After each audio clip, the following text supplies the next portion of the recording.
16 বছরের অপেক্ষার পর অবশেষে সত্যি হতে চলেছে সেই স্বপ্ন। জানা গেছে আরো বড় গল্প এবং নতুন চমক নিয়ে ফিরছে 3 ইডিয়টস 2। সম্প্রতি একটি পডকাস্টে এসে বলিউডের মেগাস্টার আমির খান নিজেই বিষয়টি নিশ্চিত করেছেন।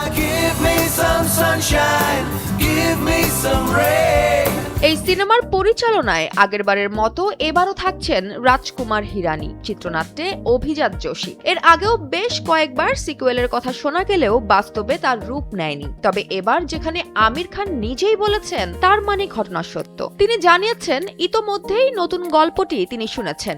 এটি দারুণ, ব্যতিক্রমী এবং নতুন কিছু হতে যাচ্ছে। RICL TMX, যুগের পর যুগ স্থাপনা থাকে মজবুত। সিকুয়েলের গল্পটি মূল সিনেমার চরিত্রগুলোকে কেন্দ্র করেই তৈরি করা হয়েছে। তবে গল্পের প্রেক্ষাপট হবে মূল সিনেমার 10 বছর পরের। অর্থাৎ দর্শক এবার র্যাঞ্চো, ফারহান আর রাজুর জীবনের নতুন অধ্যায় দেখতে চলেছে।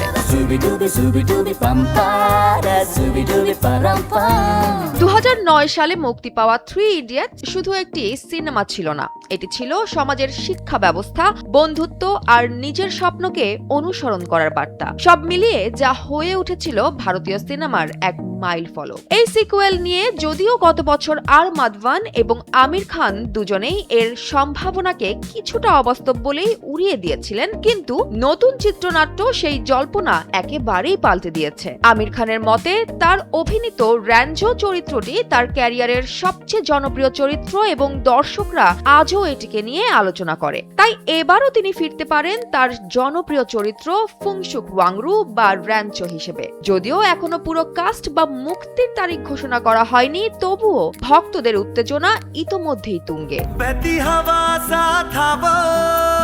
শোনা যাচ্ছে নতুন সিনেমাতেও থাকবে আগের মতোই হাস্যরস, আবেগ এবং সমাজকে নতুনভাবে ভাবানোর বার্তা। অর্থাৎ এটি শুধু সিকুয়েল নয়, বরং আরো বড় এক অভিজ্ঞতা হতে যাচ্ছে বলেই আপাত দৃষ্টিতে ধারণা করা হচ্ছে। 3 ইডিয়টস 2 ফিরছে বন্ধুত্ব, স্বপ্ন আর জীবনের নতুন সংজ্ঞা নিয়ে, যেখানে হয়তো আবারও র্যাঞ্জোর সেই ডায়লগ শুনতে পাওয়া যাবে, কামিয়াবি কা পিছে মত ভাগো, কাবিল বানো। জয়া হাসান, NPB।